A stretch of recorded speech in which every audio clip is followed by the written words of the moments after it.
SMD Law is the official law firm of the Spartan Nation. Check them out on the interwebs at smdalaw.com or at 866-529-3537. No matter where you are in the state of Michigan, Upper Peninsula, Lower Peninsula, it doesn't matter. They have an office near you. So whether you need to send a letter to an annoying neighbor, or you're a criminal and you need defense, maybe you just have problems with elder law, check them out, smdalaw.com today. The official law firm of the Spartan Nation. Call them first, then you act.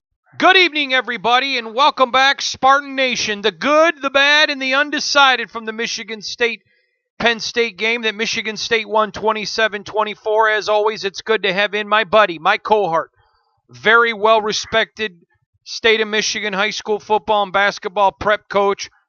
He's been a long-time Spartan Nation contributor. Let's bring him in, the one, the only, the iconic Coach Chuck Grenier. Coach, how are you? Doing pretty good today. A little bit of a head cold, so I'll try to keep it clear. I think we're going to struggle to find the bad from Saturday, but let's start with the good. Brian Lewerke, this is the second week in a row they've opened up the offense, and he looked like it. He is growing more comfortable within the system. Yes or no? I think so. They open it up, a little more pass run option plays, allowing him to move around a little bit, throw the ball. I think that's really to the benefit of the team and to Brian Lewerke. You know, Coach, you certainly don't have a right to expect him to look like a senior or a junior, but up until this game, I don't think he even looked like Connor Cook in his sophomore year. Saturday was the first time I kind of saw that little bit of a magic twitch in him. Agree or disagree? I agree. He reminds me a lot of Connor Cook, to tell you the truth. He seems to throw the ball into trouble, and it doesn't happen a lot. He throws balls into double coverage, throws balls into that could be possibly intercepted, and they drop it. That was a kind of a trait that Connor Cook had. I think he's got that too. It's that gunslinger type mentality that he can fit the ball in there. Sometimes he does get picked, but most of the time he comes away smelling pretty good on it. You know, Coach, one of the things that stood out to me was Matt Coughlin, McLovin. 2 big field goals, including the final one. That youngster's growing up in front of our eyes. Well, that last kick he made to win the ball game, that showed that he does have the ice water in his veins, and that was just a cold thing that he did right there. Knowing what's at stake, knowing what happened in the Northwestern game, he went in there and that thing went right down the middle. Yeah, he was really matured, I think, at that point. Coach, sticking on the good, let's talk about wide receivers. Cody White, Hunter Rice. I mean, let me just give you some of these. This isn't even all of them.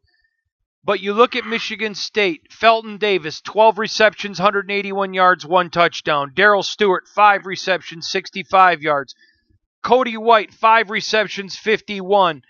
Man, this wide receiver group, very deep, very talented, very, very good.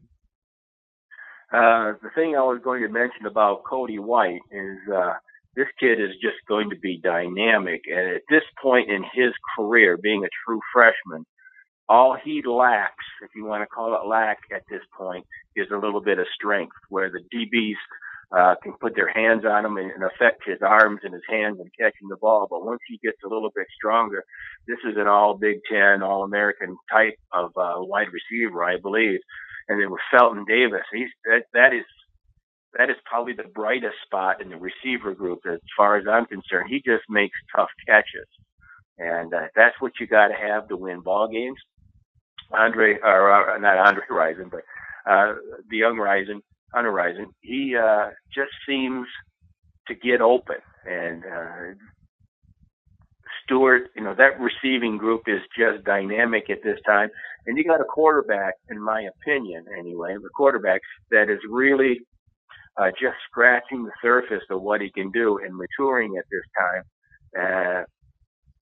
It's going to be a dynamic duo the rest of the year.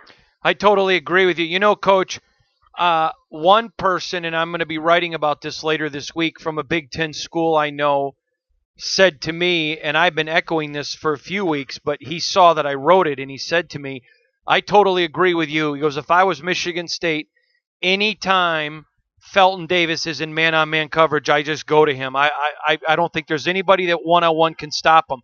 I've been saying that now for a few weeks. Do you agree with me? I agree. He's a tall receiver. He's strong.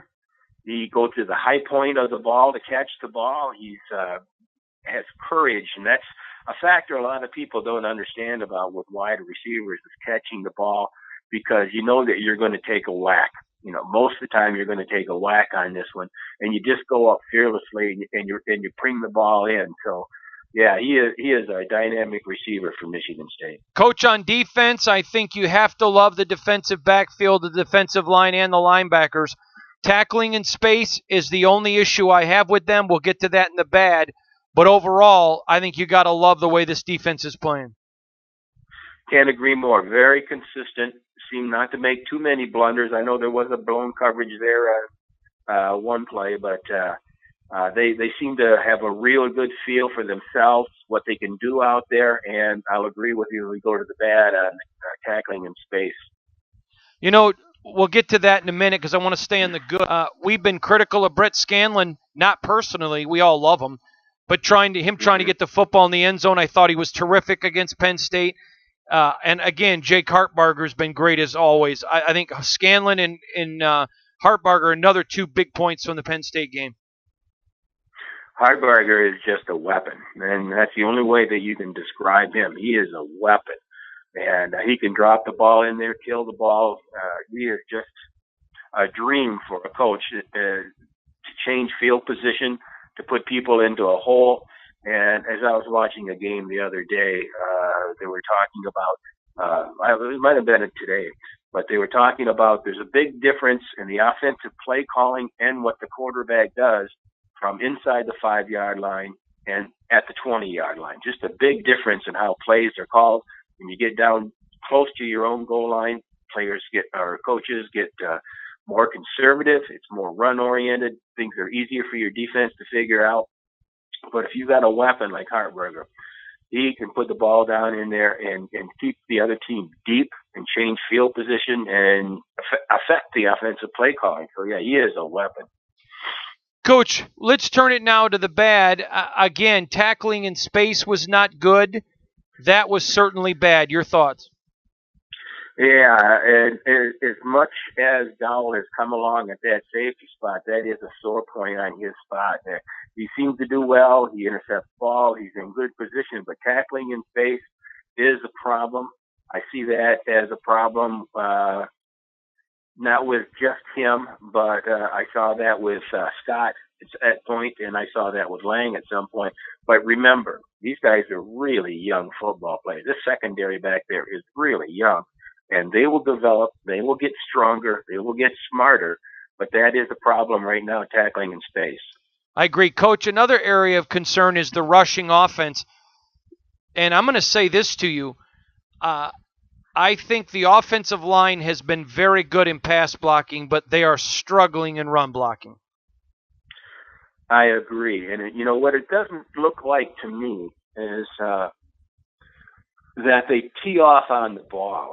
It looks to me like the offensive line catches the defensive players more. So, and you know as well as I do, a defensive tackle beats you by going through a crease or a gap. He also defeats an offensive lineman when there's a stalemate. If the defensive lineman can play the offensive lineman to a standstill and block up that space, that's a win for the defensive lineman. And I'm seeing there's a lot of stalemating going on. It's not necessarily that our offensive linemen are getting blown back. It's just that we're not going forward.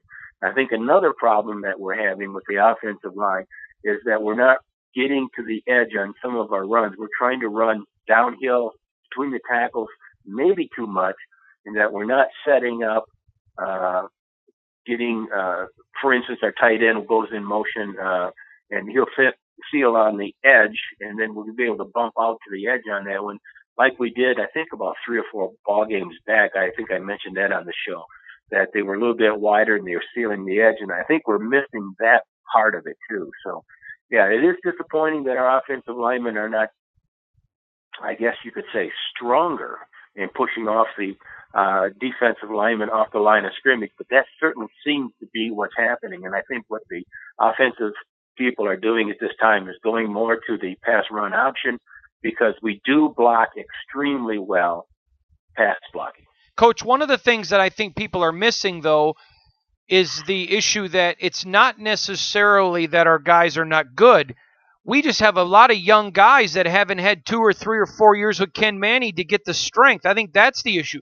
Teams are loading the box to stop Michigan State because they know they're a run team. That's number one. And number two is so many young players that just haven't had the time with Ken Manny. I don't think it's an effort. I don't even necessarily think it's coaching. I think it's people stacking the box and youth just not having the strength. Well, remember, these kids are just a wink away from going to the senior prom. So they're just young kids, and they haven't, even though they're 6 foot something and weigh 300 pounds, they're kids, and they haven't reached their maturity yet.